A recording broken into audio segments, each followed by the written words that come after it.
Well, howdy there, Internet people. It's Bo again. So, today we are going to talk about that interview.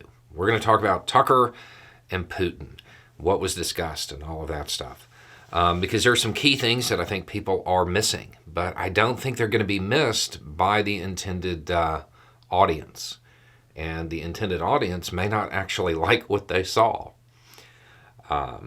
I know that there's a bunch of commentary about different aspects of this as to whether or not it should have even happened.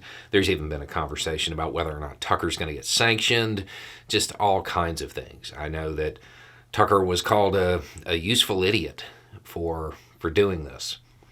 Those are all conversations to have, but that's not what I think might be most important.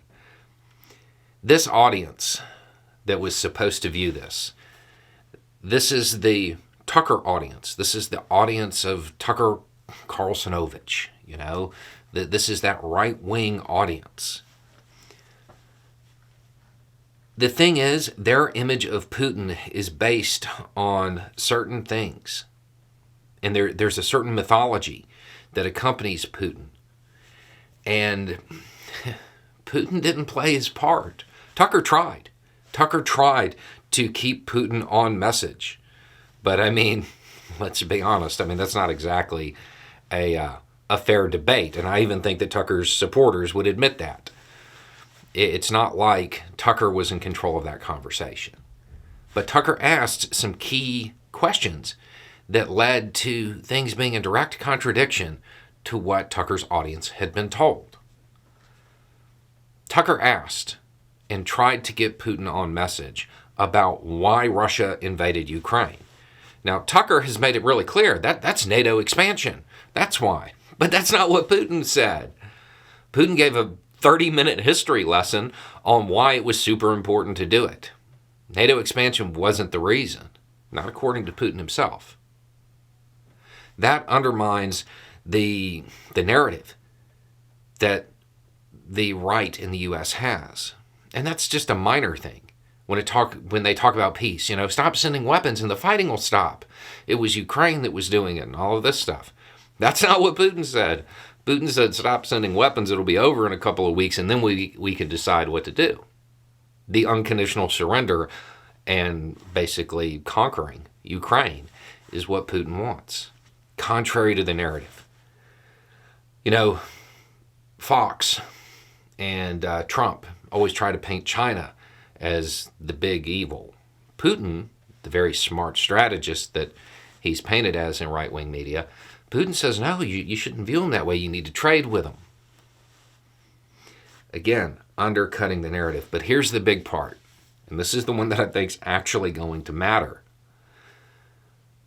Tucker asked Putin if he saw the hand of God at work in the world, if he believed in the supernatural, and if he saw God at work.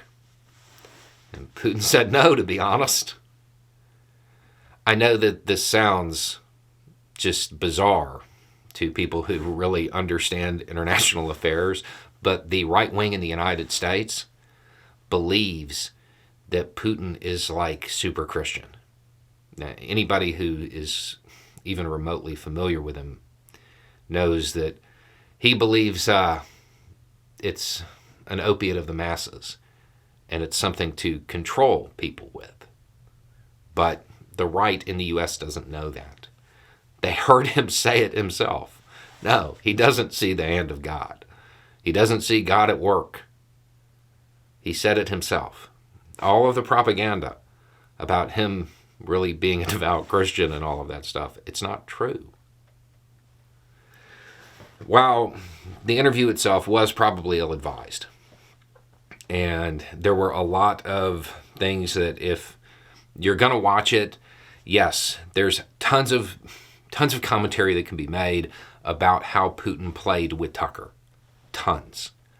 But I think the important part for people to acknowledge and maybe point out to their right-wing acquaintances is that Putin isn't the godly Christian that the American right has made him out to be. that Putin doesn't believe the things that the right says he does. And when questioned, even when Tucker tries to get him back on message, that's not where he goes, because he doesn't believe it, and he has no reason to cater to Tucker. He has no reason to cater to an American audience because they're not the source of his power. The push to get the American right to accept Putin is not to actually get them behind him. He doesn't care about the American right.